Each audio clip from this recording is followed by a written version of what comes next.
Une petite réflexion, méditation avant ce Shabbat, concernant donc l'auteur du Bahir, Rabbi Nehemiah ben Akana, comme nous l'avons déjà vu, un personnage très particulier, que je considère comme un sage caché.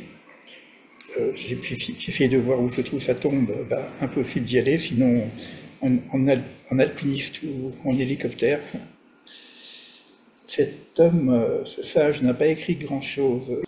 On le trouve un petit peu dans les Pirkei Avot et également dans le Talmud Brachot. Sinon, il a écrit 3 livres, 3 ou 4 livres, pardon, qui sont autour de ce qu'on appelle la Torah de Hakana, qui reprend un petit peu les enseignements de la Kabbale, mais vraiment première, on pourrait dire, dans la mesure que nous connaissons de la Kabbale, ce sont des enseignements qui viennent principalement à partir du XIIIe siècle, pour les kabbalistes de Provence. Après, nous allons avoir des enseignements du XIVe siècle, qui vient de Sfat, XVIe siècle, XVIIe siècle. Évidemment, on va avoir le Harizal. Donc, on a également Rabbi Shimon bar Yochai, qui est donc très ancien, et pratiquement, on fait que presque toute la Kabbale. En termes d'origine, on pourrait parler de certains ouvrages anciens, dont le Zohar, évidemment. Mais avant le Zohar, il y aurait le Bahir.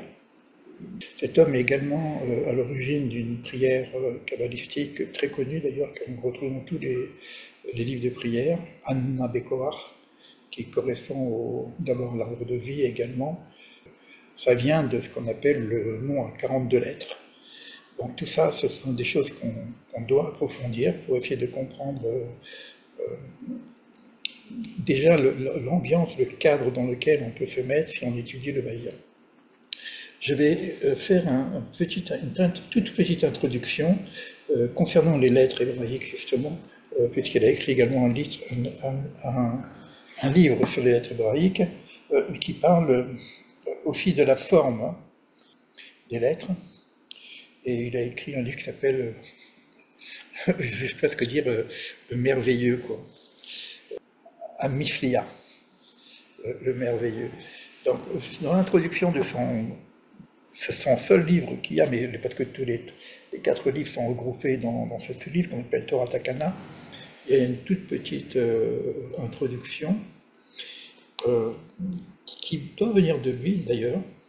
Alors, je la lis un petit peu parce que elle va nous donner à réflexion et à étude tout au long de l'enseignement du Bahir, dans la mesure où le Bahir revient sur les fondamentaux de la Kabbalah, ancienne, très ancienne. Hein, on est vraiment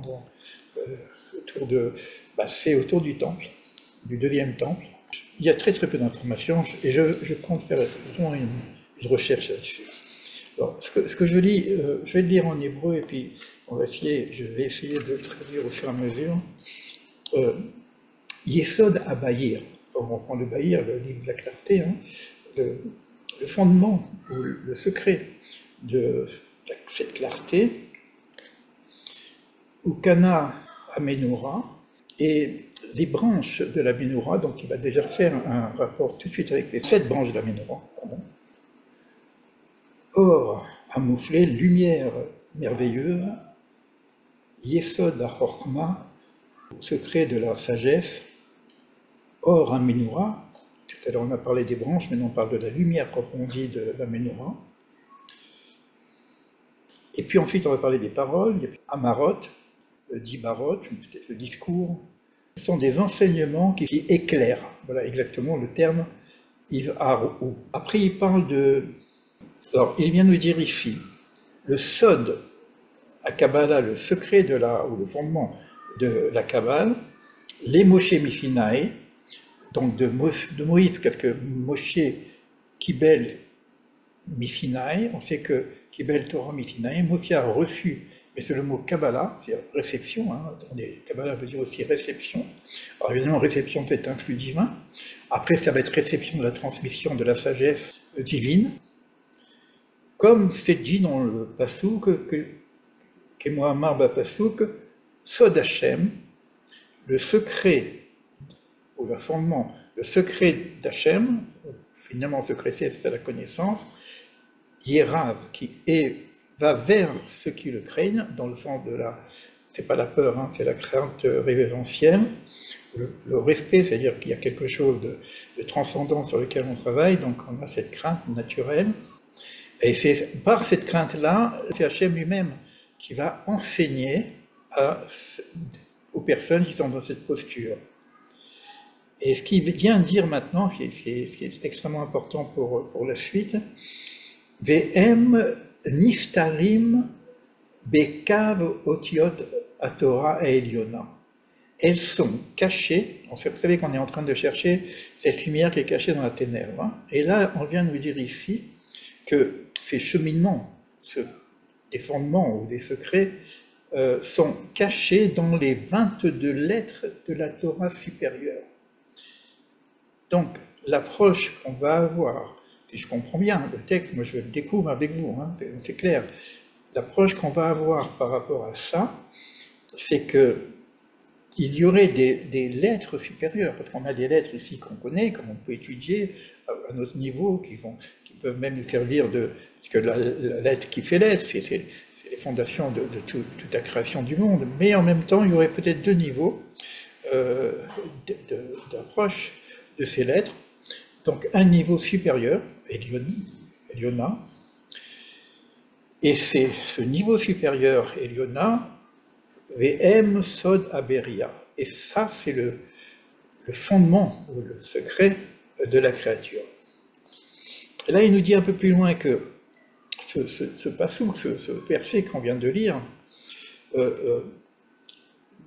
sont organisés au niveau de deux sujets. Qui a ce Sod en question, qui c'est une fondation, mais qui peut servir au secret, Ve'da'at, et la connaissance.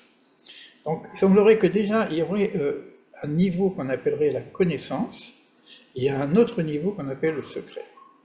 Un niveau qu'on va peut-être appeler, si on reprend le roi HaKodesh, l'intelligence, et un niveau qu'on appellera également la prophétie.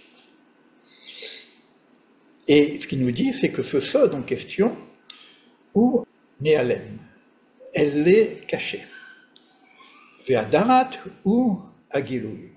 Et la connaissance est révélée.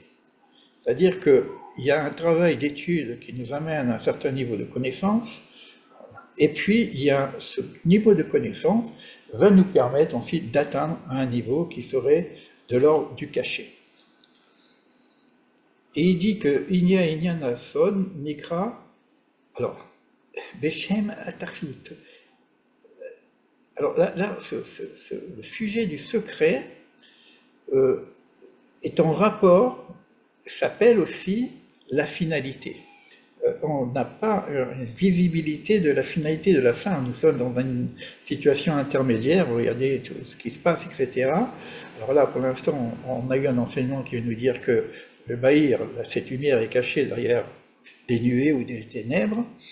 Maintenant, on va dire que cette lumière cachée, on va le voir plus loin, qu'on appelle Organouz, la lumière cachée, elle vient nous révéler quelque part la finalité, le Tachlit.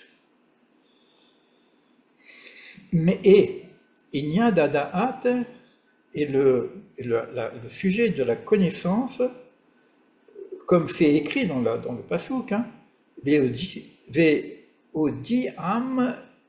donc on va beaucoup, il y a la notion d'enseigner, Nikraoto Beshem Asaga.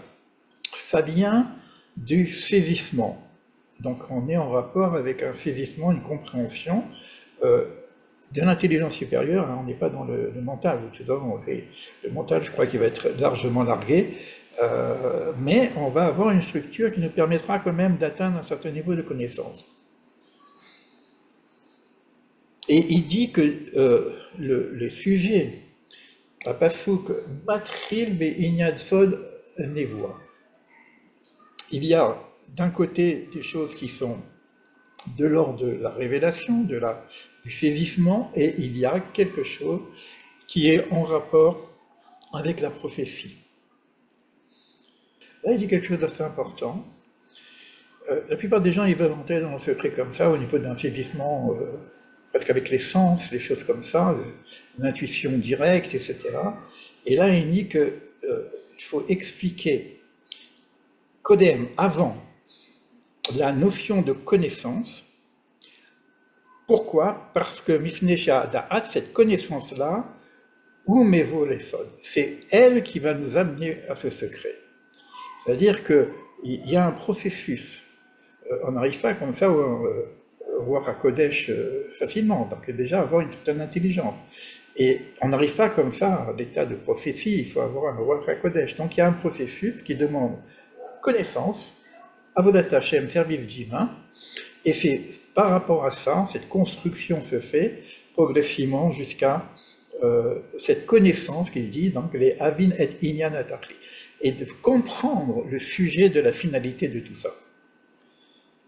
Et tout ça, ça s'appelle, ça tourne autour d'un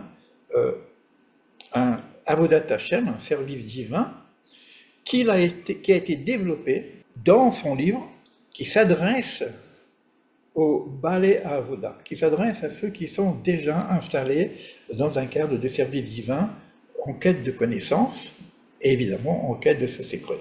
Après, bon, il y a un autre texte qui continue, je reste sur ça, c'est juste pour vous donner un petit apéritif, puis à bientôt. Alors, je vais couper.